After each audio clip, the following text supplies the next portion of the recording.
Welcome back to Spooge MMA with your host Spooge, and in today's video we're going to be predicting UFC 300. The time has finally come, the most stacked card of the year. This card is stacked from start to finish, bro. Headlining will be Pier versus Jamahal Hill, co-main event Weili Zhang versus Yan Xiaonan, and the feature fight on the main card will be Gaethje versus Max Holloway for the BMF belt title, bro. This fucking fight card is fucking stacked from start to finish. And let's get right into it, bro, with the first fight on the card.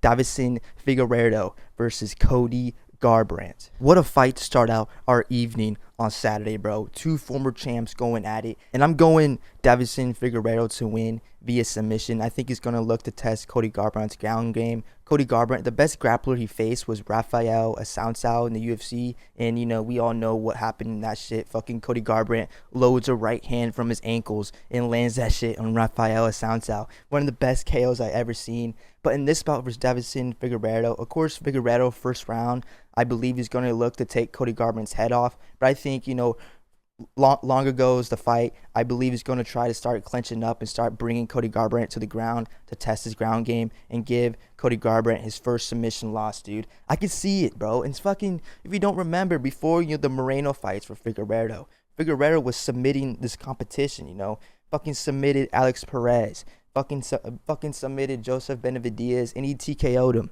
And he submitted Tim Elliott. Tim Elliott is a professional scrapper, bro. Just a professional scrapper. And he submitted him. He was submitting the competition before the Moreno fights. And I think in this bout versus Cody Garbrandt, he's going to test his ground game. Especially coming off a win versus, you know, a solid Rob Font. He took Rob Font down 4 times out of 7 attempts. And had him down on the ground for 4 minutes control time. I believe Figueiredo is going to try to do something like that. But try to slip in a choke. Slip in a rear naked choke. Or maybe fucking hurt him.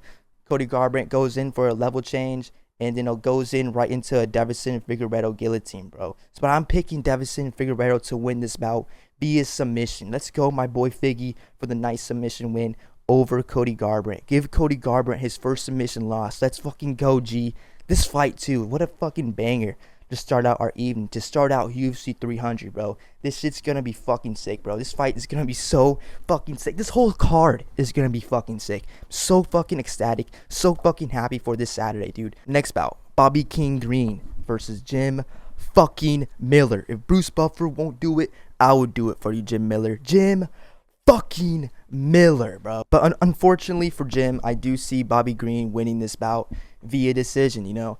When Jim Miller fought Alexander Hernandez, you know, found the perfect openings and outstruck Jim Miller for 3 rounds. And if you watch that shit, like, dude, Alex Hernandez found the perfect openings. Jim Miller tried to come inside with a leg kick, and then Alexander Hernandez was hit him with a nice combination, you know, to back him up, to back him away. And I think Bobby Green, we know Bobby Green, slick striking, slick boxing, you know.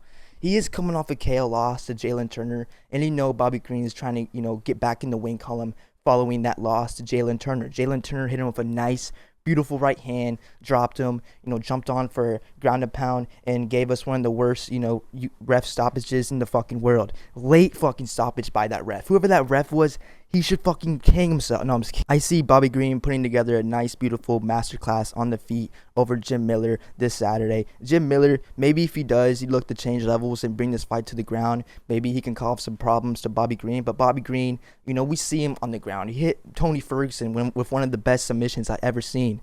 Dude, such a sick submission. You know, it won submission of the year for the Spooge Awards, if you guys don't remember. But still, Bobby Green, slick striker, slick boxer. I see him just outstriking Jim Miller for 3 rounds. Or maybe Bobby Green looks to finish this fight. You know, maybe throws straight knee up the middle like what Dan Hooker did with Jim Miller. You know, Jim Miller tried to go inside. Dan Hooker perfectly timed it with a beautiful knee up the middle that fucking dropped Jim Miller and TKO'd him. Not TKO'd him, fucking KO'd me, you fucking idiot. Fuck you, Spooge. But still, maybe Bobby Green saw that footage and maybe he can, you know, throw a knee up the middle similar to what Dan Hooker did. But you don't really see Bobby Green kind of using knees like that. He kind of lets his hands do the talking, especially watching the Alexander Hernandez. He let Alexander Hernandez outstrike Jim Miller, bro. Jim Miller, you let Alexander Hernandez outstrike you, bro.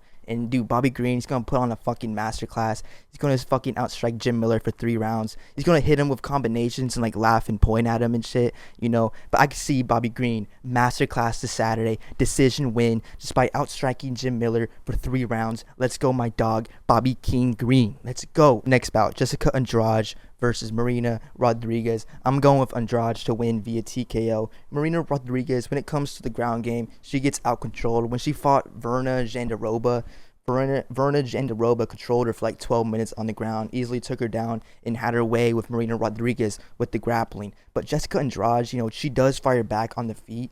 Marina Rodriguez likes to, let go on the feet. If you watch that Michelle Waterson Gomez versus Marina Rodriguez fight, Marina Rodriguez went after Michelle Waterson Gomez. Fucking went after the karate hottie. But in this bout versus Andrade, I feel like she'll be kind of hesitant to go, throw a crazy, entry or crazy combination like that. Like she landed on Michelle Waterson. Because Michelle Waterson, not really much of a power threat, not one punch power to put you out cold. Andrade, she does have, solid power in her hands. She could KO you on the feet. But I see Andrade, looking to, wrestle Marina Rodriguez, look to take her down to the ground, and look to pummel her with hard ground-to-pound shots, dude. Let's go, Jessica Andrade. And plus, Andrade, she has fought a tall fighter before in Kaylin Cukan, and she, got her hands together and actually picked her up and slammed her, bro. I mean, she's strong. She's strong for a woman who's 5'1". Andrade, she can pick up, her opponents and slam them down for takedowns and unleash hard ground to pound on her. But in that Chikugan fight, she did, TKO Chikugan with a beautiful body shot, made Chikugan retreat. Andrade saw that, fucking went after her, fucking followed her to the ground and pound, and got the TKO win over Kaylin Chikugan. She's strong, bro, and I just feel like Andrade's going to look to grapple Marina Rodriguez, back her up against the fence, get her hands locked around her legs, pick her up, dump her, go on from top mount, ground and pound from top mount, and get a TKO win over Marina Rodriguez. All right, Marina Rodriguez, yes, sir. And let's fucking go. Just skank Dyke Jessica Andrade for the TKO. Next bout, Jalen Turner versus Renato Money Moicano.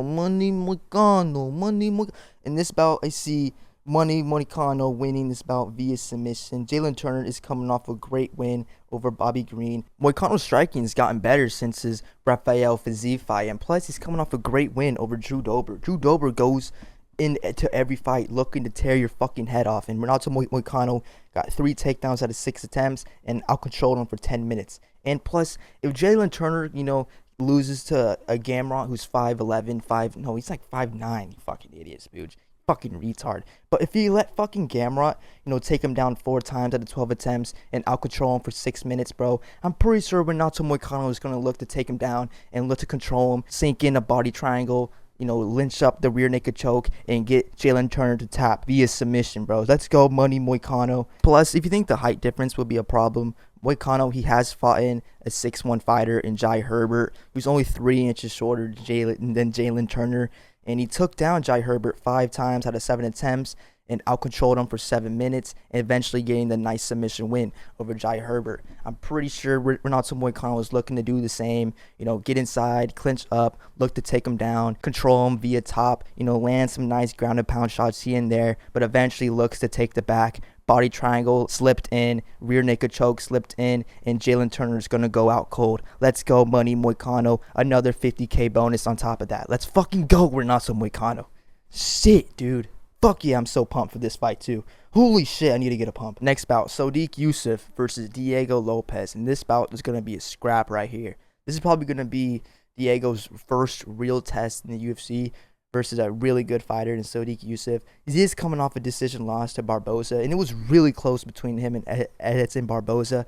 Sodiq landed 38 leg strikes on Barboza, but Barboza eventually, got the nod, got the decision win. It was really back and forth on the stand-up, really close on the stand-up, but I believe Barboza got the win because he added the 3 takedowns to it. Plus, when Sodiq fought, Arnold Allen, it was really close to on the feet, on the stand-up, but Arnold Allen mixed in the 2 takedowns in the 5 minutes control time. Diego Lopez, I believe, is going to look to change levels, use his grappling over Sodiq Yousef, because you don't want this to be a calf-kicking back-and-forth fight, because, those calf kicks add up when it gets to, late round 2, late round 3, so they're going to add up.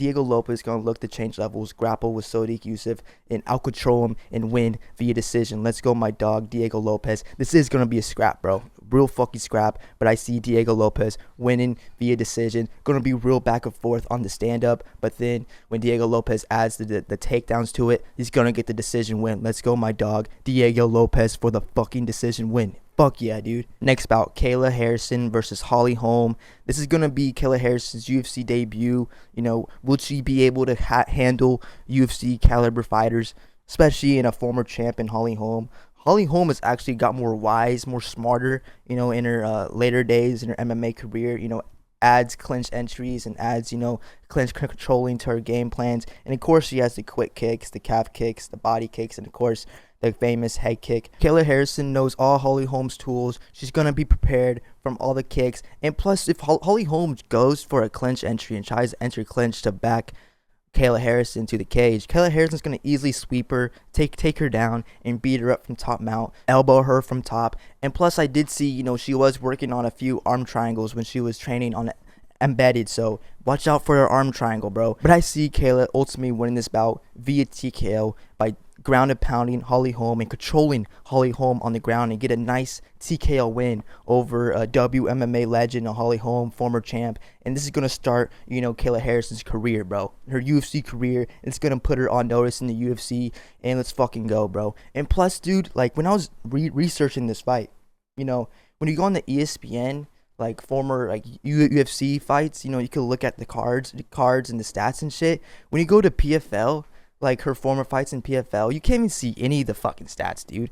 Fuck PFL. PFL's fucking sucks. Shit organization. This is why UFC is on top, bro. And Kayla Harrison, she finally realized that, bro. She knew she was not going to go anywhere with PFL. Comes to the UFC and gets a nice TKO win over a former champion, Holly Holm.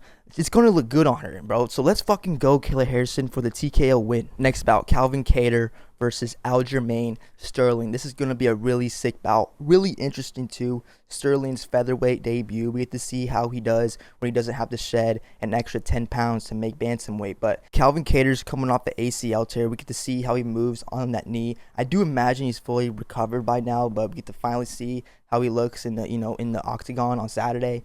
But, you know, he does have to bring the sick boxing, you know, nice stand-up. But, you know, Aljamain Sterling is coming off a KO loss to Sugar Sean O'Malley. For some reason, he tried to strike with Sugar Sean, and he fucking paid the price by getting knocked the fuck out. You know damn well Sterling's not going to try to fucking stand with Kattar. He's going to look to try to execute takedowns, push him against the fence, and look to take him down and, you know, turn into the human backpack and try to get the rear naked choke. He's going to look to change levels with Kattar. He's not going to want to stand up with him, you know, kind of fight Kattar like he fought Peter Yan in their rematch, you know, 2 for 22 on the takedowns and got 8 minutes control time. Look to control Kattar along the fence, and then eventually looking to control him on the ground with takedowns. So let's go, Aljamain Sterling, for the nice decision win in his featherweight debut. Let's go, Sterling. Next bout, the featured prelim of the night, Jiří Procházka versus Alexander Rakic, and I'm going Jiří Procházka to win via TKO, dude. Procházka, bro, he wants to get back in the title picture. He wants to get back with the gold wrapped around his waist,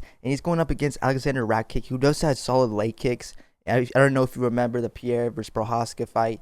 Pier did find success on the leg kicks early on, but eventually, you know, lands his left hook that drops Jiří Procházka. Early on, Rakic's going to look to engage the legs of Jiří Procházka, but I think Jiří Procházka is looking to go forward and land some nice unorthodox shots. If you watch Rakic versus Yan Blachowicz before he got that knee injury, Yan Blachowicz was actually connecting on some unorthodox shots, so we all know Jiří Procházka likes to go with the flow. He's going to back Rakic up against the cage, look to land some maybe fucking spinning elbows similar like he did to Dominic Reyes, but or he could look to change levels and take down Rakic and land some hard ground and pound over him via top mount. I do believe Jiří's style of fighting will give Rakic some problems on the feet with his unorthodox striking. Rakic will be trying to engage the legs, but I think Jiří Procházka is going to take all that punishment and go forward and land some nice combinations on the feet, eventually clipping Alexander Rakic, and Jiří Procházka is going to get a nice TKO win on Saturday. Then he'll call out whoever wins in the main event.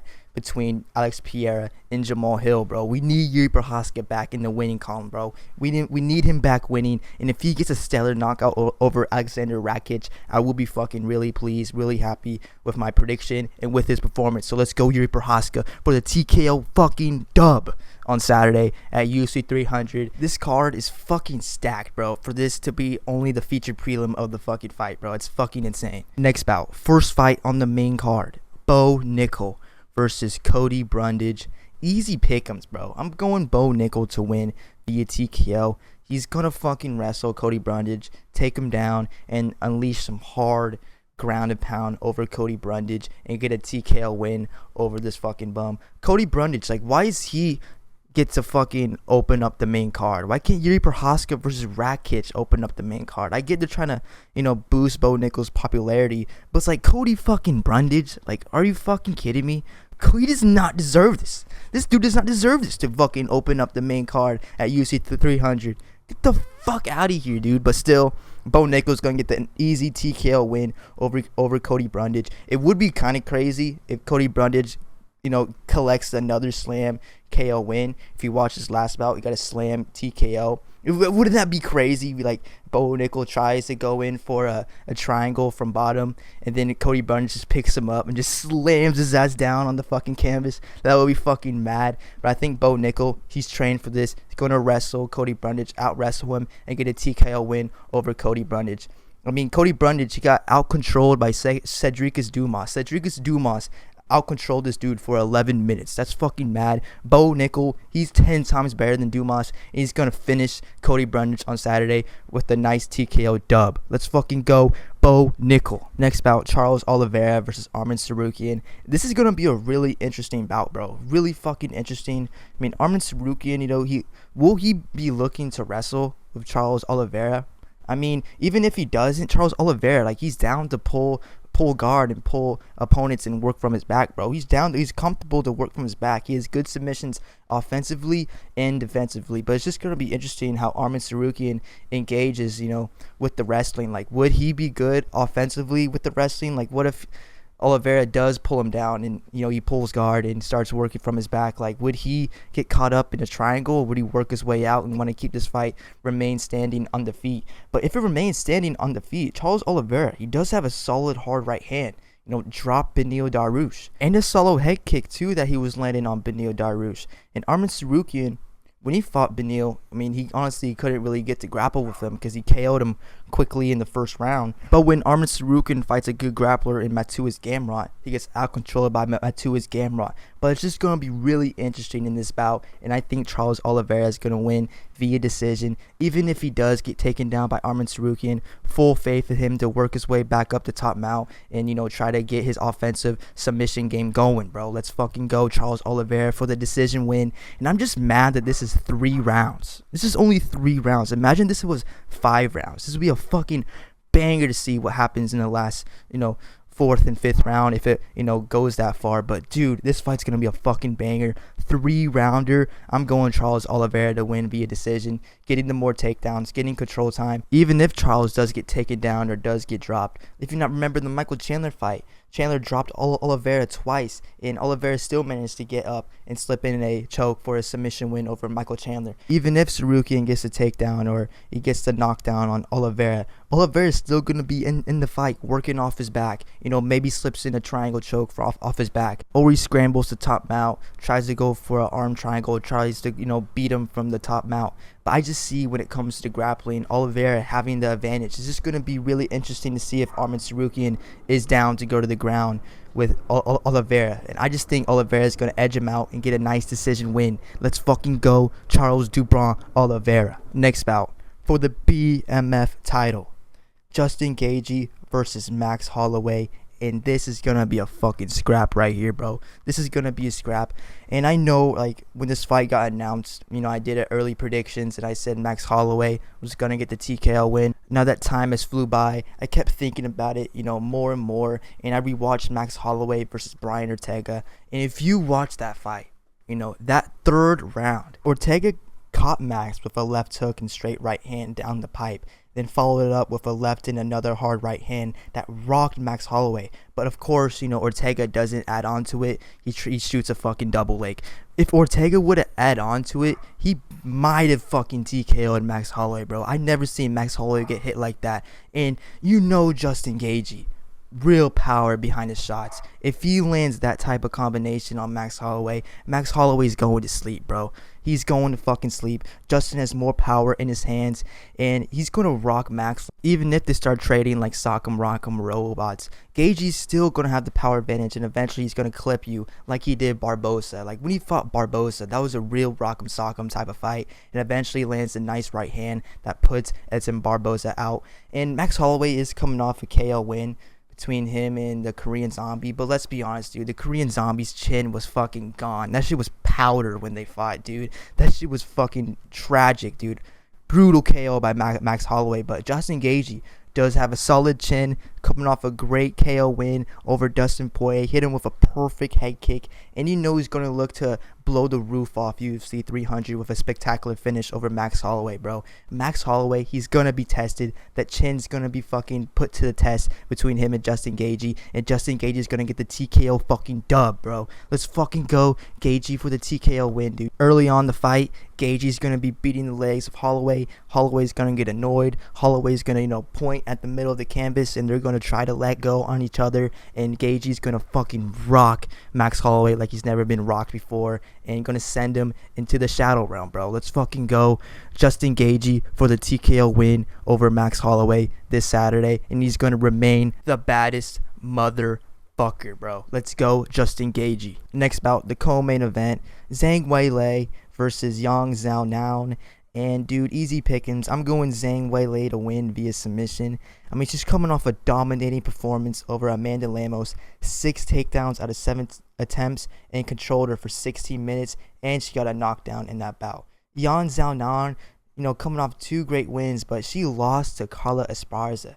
Carla Esparza out-controlled her, 3 takedowns out of 3 attempts, and controlled her for 7 minutes. Zhang Weili is going to look to take down Yan Xiaonan, ground and pound away, and eventually slip in a rear naked choke or get an armbar submission win. Let's go Zhang Weili for the submission win. Next bout, the main event, Alex Pereira versus Jamahal Hill, bro.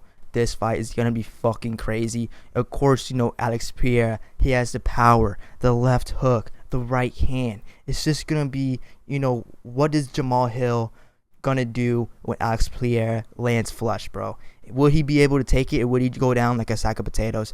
And in my opinion, I believe this is going to be Jamahal Hill's greatest performance we have yet to see this Saturday, bro. Listen, Pereira, when he beat Izzy, he backed Izzy up to the cage and teed off on him. When Jamahal Hill fought Glover Teixeira was trying to do that to Jamahal Hill, but Jamahal Hill was smartly, retreat, go back in the center of the octagon, and that's going to be really clutch for Jamahal Hill. Don't want to be backed against the cage with fucking Alex Pereira looking to tee off on you, just like he did versus Israel Adesanya. Jamahal Hill, too, has that beautiful head kick. I'm pretty sure Glover Teixeira probably gave Alex Pereira some pointers about the head kick, because Jamahal Hill, when he fought Glover, that head kick was there all fight, bro. It was just there landing. It was land off the guard, but still adds impact to it. And Jamahal Hill, great pace, punches and bunches, body kicks to the liver. And also Jamahal Hill also revealed to us that Israel Adesanya actually gave some advice on his upcoming matchup between him and Pereira. And shout out fucking Israel Adesanya, bro. He probably told Jamahal Hill, don't get KO'd. Don't get backed up against the fence. When Pierre is going to put you in a tough situation on the feet, Jamahal looked to clinch up, land some nice knees to the body, and he probably said to look to land the right hand behind the ear of Pierre to rock the equilibrium like what he did in his bout versus Pierre in the rematch. But I just see Jamahal Hill outstriking Alex Pereira for 3 rounds. Gonna put on a great pace, great volume over Alex Pereira. He just can't get hit flush with the left hook and the right hand, bro. You fucking can't, Jamahal Hill. Look to, play some defense in there too. Look to clinch up. When Pierre's going to fucking go crazy on you, back you up against the cage, get back in the center of the octagon, dude. Jesus Christ. You don't want to be backed up against the cage when Pierre is looking to go off on you and land a mirage of combinations, because he's going to put you out cold. But Jamahal Hill, having a great performance on Saturday over Alex Pereira and getting the decision win by outstriking him and outclassing him for 5 rounds. It is going to be tough. It is going to be a lot tougher than the Glover Teixeira fight because Pereira brings a lot more power than what Glover Teixeira brought to the table. It is going to be tougher than the Thiago Santos fight because that fight, that was a tough, grueling fight for Jamahal Hill. But this fight is going to be on another level of tough for Jamahal Hill. It's just going to be tough. How does he react when he gets hit with the left hook and right hand? But if he looks to eat the fucking shots, I can see him putting on another great performance like he did versus Glover Teixeira. So I'm going Jamahal Hill to win via decision. Let's fucking go, G. Let's go, Jamahal Hill. And this card is going to be fucking fantastic, bro. I just got word that Dana is bumping the bonuses to fucking 300,000. You know damn well fucking sure all these fighters are going to want that fucking bonus 300K. And this fucking night of fights is gonna be fucking fantastic. UFC 300 is gonna be a movie. It's gonna be fucking insane, bro. I can't fucking wait for Saturday. I can't fucking wait another day, dude. I'm just so ready for the fucking fights, bro. It's gonna be so fucking sick. Oh my god, I'm so fucking excited, bro. Fucking pumped right now, alright? I'm fucking pumped. In Spooge Army, I salute the troops. Hoorah! I'll see you in the next one.